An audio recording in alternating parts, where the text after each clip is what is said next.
organic, unpredictable, unknown, lovely, beautiful, a sense of fulfillment. This is part of the pleasures of life and not the chores of life.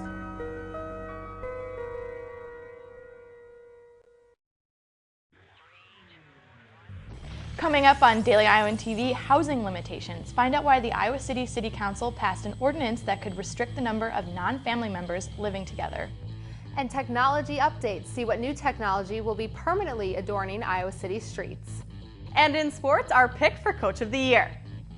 All that and much more is coming your way next. Stay tuned because your Wednesday edition of Daily Iowan TV starts now.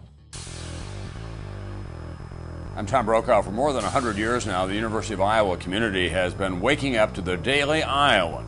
Today, it's the largest newsroom in eastern Iowa. And now you can see the news every night on Daily Iowan TV and get it anytime worldwide at dailyiowan.com.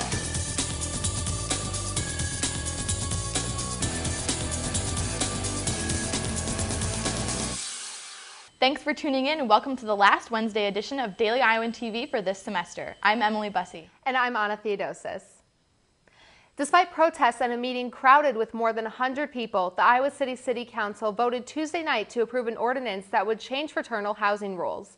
The ordinance amends the city's zoning code to redefine rooming in housing. This means the number of non-family members that can live in one house is restricted. Current Greek houses will be grandfathered in, but building new houses would be restricted under the ordinance. Council members told the Daily Iowan they heard the student protesters loud and clear and would seek a solution that would satisfy all parties involved. Kyle Skinner, president of Sigma Pi, said, quote, "It's going to be the slow death of the Greek system. I think we should be able to stay with the old law or make a new law that helps us out," end quote. The first consideration of the ordinance was passed in a 7-0 vote on April 23rd. You might have noticed some new parking meters in downtown Iowa City that resemble those in Cedar Rapids and other towns. Well, they're here to stay. The Iowa City City Council authorized a remodel of the city's parking meter system on Tuesday. The project includes the replacement and upgrade of nearly 1,200 single-space parking meters, management software, and vehicle detection sensors. City officials recommend the city award the contract to Duncan Parking Technologies for a cost of a little more than $546,000. Annual operating costs are expected to ring in at about $76,000 per year. The new meters will allow drivers to not only pay with coins, but with credit and debit cards as well. The Iowa City City Council voted in favor of placing armed officers in the Iowa City School District on Tuesday. They voted 6-1 to apply for a federal grant for the officers.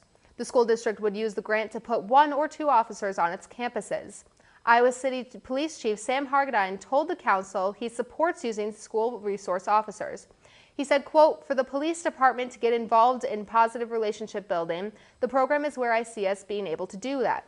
We may never have a catastrophe that makes front pages nationwide, but we do have a lot of other issues," end quote. Last week, the Iowa City Community School District accomplished a huge goal they set for themselves last year. The completion of this goal will greatly improve children's learning experiences in Iowa City classrooms. Daily Iowan TV reporter Logan Edwards has more on the story. Logan? A smartboard, a document camera, and a multimedia projector. These are the 3 tools that the Iowa City Community School District believes will help better prepare students for 21st century jobs. But with Iowa spending less on technology in schools today than we were a decade ago, the ICCSD had to find an alternative plan to supply the students with these tools. The Iowa City Community School District launched the Every Classroom campaign at the beginning of the school year with the task of raising $2 million for these new technologies. And last week, they wrapped the campaign, having accomplished that goal. Completion of the Every Classroom campaign means that over 900 classrooms in the Iowa City area either have received or will receive these new technologies. The tools allow curriculum to be taught in a variety of ways, but ICCSD official Kate Moreland says the smartboard's interactivity has the most potential to increase student learning. It's like the updated chalkboard, and it's interactive, so kids can actually engage with it by going up and using it. Multimedia can come through on it. Kids can write on it. They can interact by moving things around on the smartboard. The ICCSD Foundation received the majority of their donations from local businesses and parent-teacher organizations. And now that the money has been raised and the technology is being installed, Every student in every classroom will have every opportunity. Logan Edwards, Daily Iowan TV. The school district said all installments will be completed by the time school starts next fall. And still to come later in the show, an early graduation. Get a look into a special graduation ceremony for the students in the LGBT community. And in sports, a wrap-up of the track, golf, and baseball seasons. But first, let's toss it over to Daily Iowan TV's Logan Edwards, who is standing by with your local weather forecast. Logan? Thanks, guys. I hope you've been enjoying the warm weather so far this week, because some rain is going to come our way. Thursday morning will greet us with temperatures in the low 70s with a 30% chance of thunderstorms. That will continue throughout the rest of the day. In the afternoon, the temperatures will rise to a high of 79 degrees, and by night, the temps will stay pretty consistent as the rain continues to fall with a high of 77 degrees. Now, taking a look at the rest of the week, Friday will be a high of 79 degrees with a 40% chance of rain. On Saturday, the rain will clear, giving way to partly cloudy skies and temps getting up to the mid-80s. On Sunday, that warm weather will stick around with temperatures hovering around 86 degrees. And Monday will bring the storms back our way with temperatures in the mid-80s. Tuesday, the high will be 77 degrees with a 70% chance of rain. That's all I have for weather today. Back to you guys at the desk. Graduation season is upon us, and the Rainbow Graduation Ceremony honored students Tuesday night at the Old Capitol. The 13th annual Rainbow Graduation honored LGBTQ students graduating from Iowa this spring semester. Friends, family, and faculty crowded the Senate chamber halls to see over 25 students walk across the stage. The ceremony included the traditional keynote speeches from administrators like Chief Diversity Officer Georgina Dodge. It also included poetic, instrumental, and singing performances from LGBTQ student and community groups. Rainbow Graduation focused on the importance of equality for the LGBTQ community in a university atmosphere like Iowa City. It is really important to take an extra step and give them that chance to celebrate and be recognized, because they don't always get that chance. We're really lucky to have it, so I think for us it seems commonplace, especially since it's our 13th year. But I think it's very important and obviously something we'll continue to do. The University of Iowa was one of the first public universities to have a ceremony like this. Since it started in the year 2000, many schools have followed in Iowa's LGBTQ footsteps. Iowa Governor Terry Branstad is set to sign a bill into law this afternoon that would require people convicted of certain aggravated misdemeanors to submit DNA samples.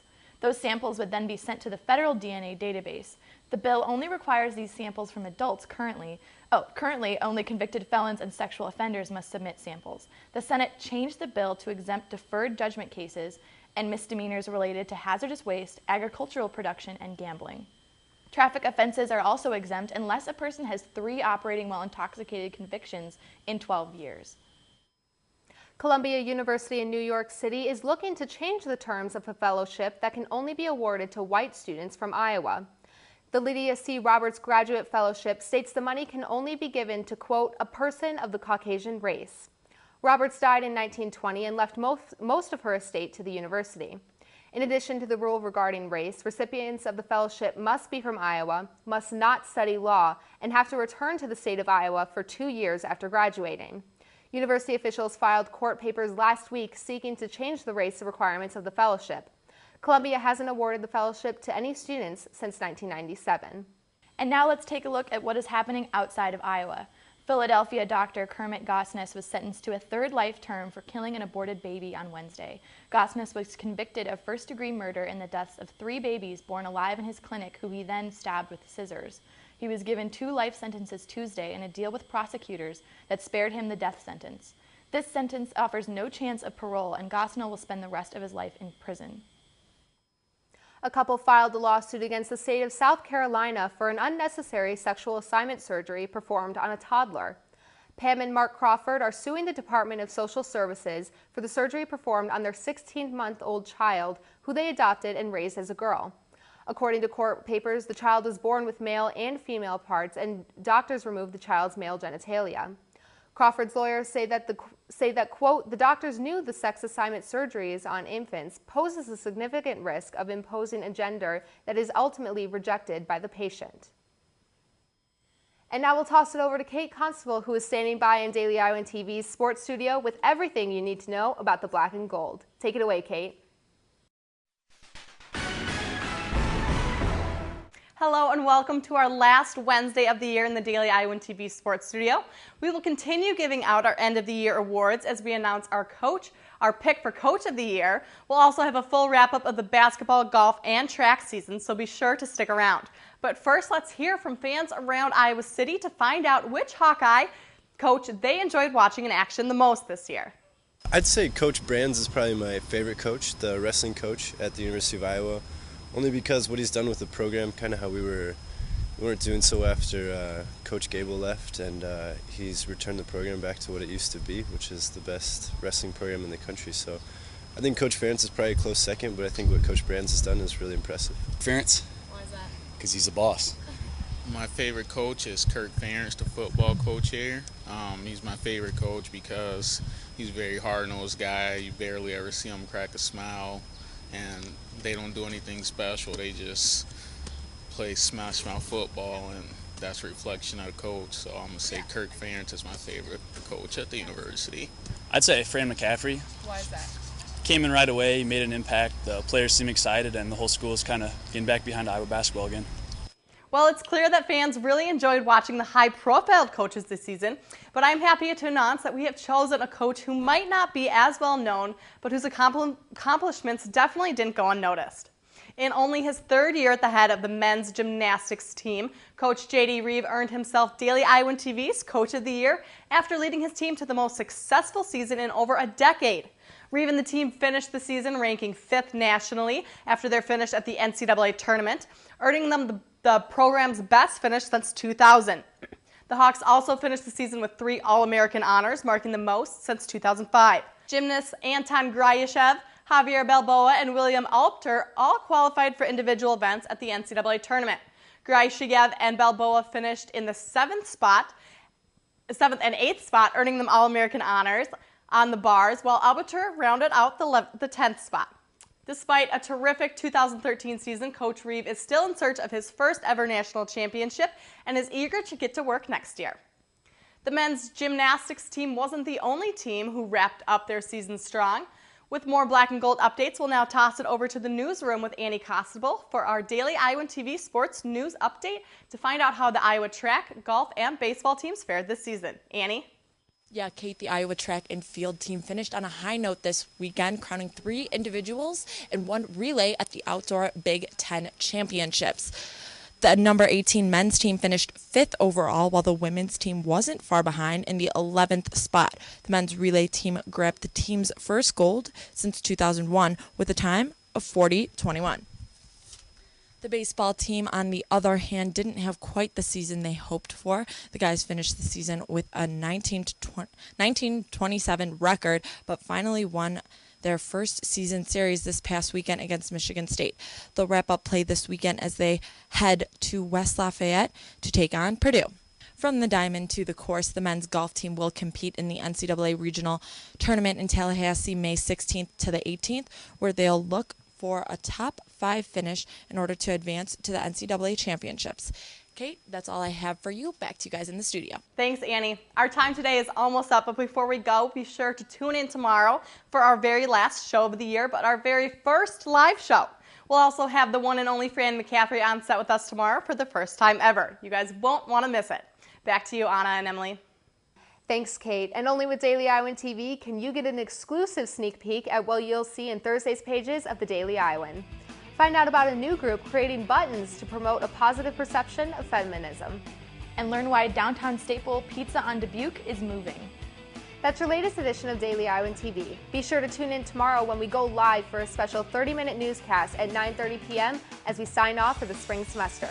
You can also check us out anytime online at dailyiowan.com. Thanks for watching and have a great night.